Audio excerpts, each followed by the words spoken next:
Are you ready to take on the ultimate challenge? Completing your first marathon is a feat of endurance and determination. But before you lace up your running shoes, you want to make sure you're properly trained. In this beginner's guide, I'm going to show you how to train for a marathon with the best results.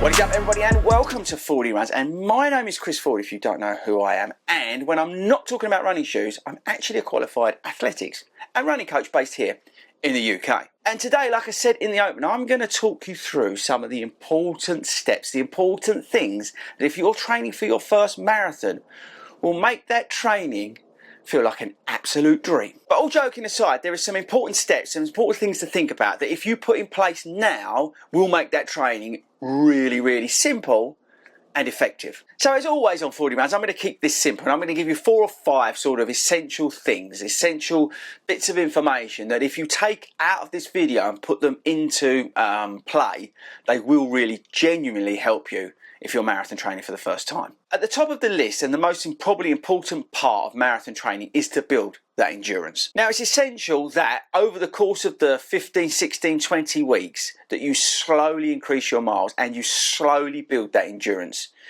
into your body, into your legs and into your mind. Now, we set that out usually as coaches in a 16, 20 week plan. We tailor it to the runner on an individual basis. Well, I do on an individual basis. But the key to building that endurance is to slowly but surely increase your mileage, increase that time on feet over the course of the weeks. And that will slowly but surely build that endurance. So I don't want you going out there and the first week running 50 miles.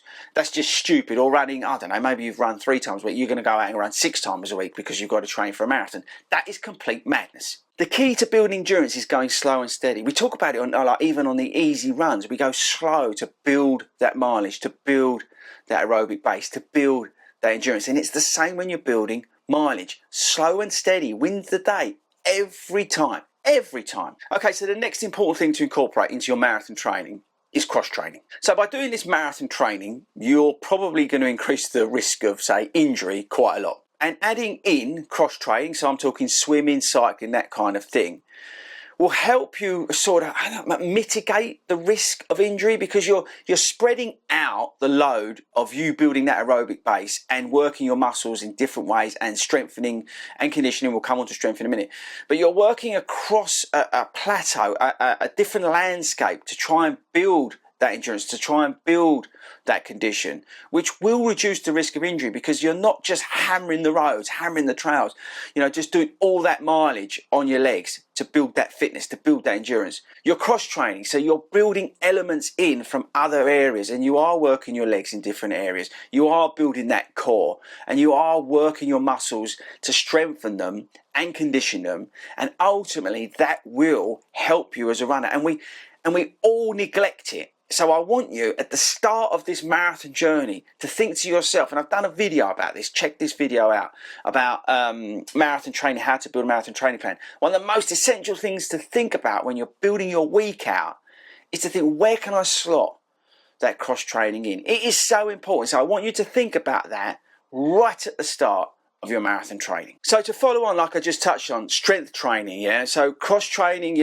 cycling, swimming, but also think about the gym, think about adding some, whether it's a home workout, so really strengthen those muscles. So I don't know, squats, lunges, get the kettlebells out. But also, again, in that plan, in that week or whatever, 9 days, 10 days, whatever rotation you're working on in your training week, think about when you can get that strength working. Really look into that, and we've done videos on it, and we've got a hit session on this channel. But you really need to build into your week a standalone 1 or 2 sessions for strength training. It is so important, people. And again, it's something that we neglect as runners. We think, right, I've got a marathon place and I've just got to go out and run 8 times a week. And that's complete madness. So go back, sort out your cross training, cycling, swimming, yoga, whatever it is. But also get some strength training in, people. It will make you stronger. And again, it will reduce that risk of injury as well. Next up is nutrition. Again, we think we got to go marathon training, we can just eat whatever we like, we've got to fuel up. Oh, I've just burnt 3,000 calories, I've got to put more back in.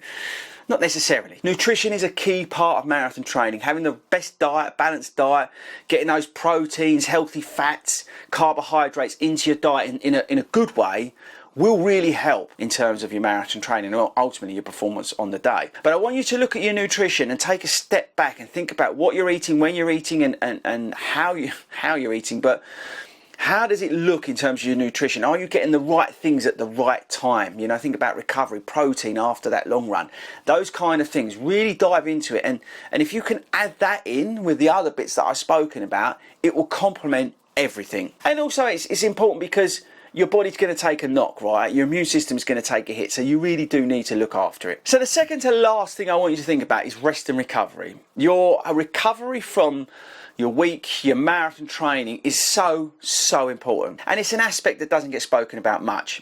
Having a good recovery strategy in your marathon training block will be key to you performing the best on race day. I want you to think about your sleep. I want you to think about how active you are on the days you're not running. I want you to make sure that you've got at least one day of complete rest in there. Now, I'm not talking about sitting on the sofa and eating crisps. I'm talking about, you know, active recovery. But I don't want you running every day or going to the gym and mixing up. I want you to make sure you're having a complete day of rest. Not only physically, but mentally. It's really important to reset. But the key to anything, I think, is sleep. So over the last 2 marathon training blocks, I've really worked and dialed in my sleep, making sure I get the right amount of sleep during that marathon training block. And I have found it's helped. So I want you to think about that. Think about your recovery. Do not underestimate the power of your rest and recovery when marathon training. Okay, so the last thing I want you to think about, and it doesn't get spoken about much in these sort of how-to tips videos. Everybody goes on about doing speed sessions and going to the track and all this sort of stuff. But in your marathon training block of 16, 18, 20 weeks, whatever it is, you'll have a period called the taper. Now that is a period where your mileage comes down, your intensity comes down, but we will try and keep the frequency about the same. But what we're trying to do in the taper is get you to the race day in the best possible shape, because you can overtrain and undertrain. So we want to get you there, and it's quite a magic art of getting the taper right. But I do want you to think about it, because it is a key area that gets neglected through marathon training. Having the right taper, the right amount of weeks, the right amount of intensity, the right amount of frequency through that taper will really make a difference when you step on the start line. So for me, for example, I like a 2-week taper, totally individual. I like to do, you know, a half marathon the week before and then really come down from there. But everybody's different, and I've had the luxury of doing, you know, loads of marathons and working out what works for me.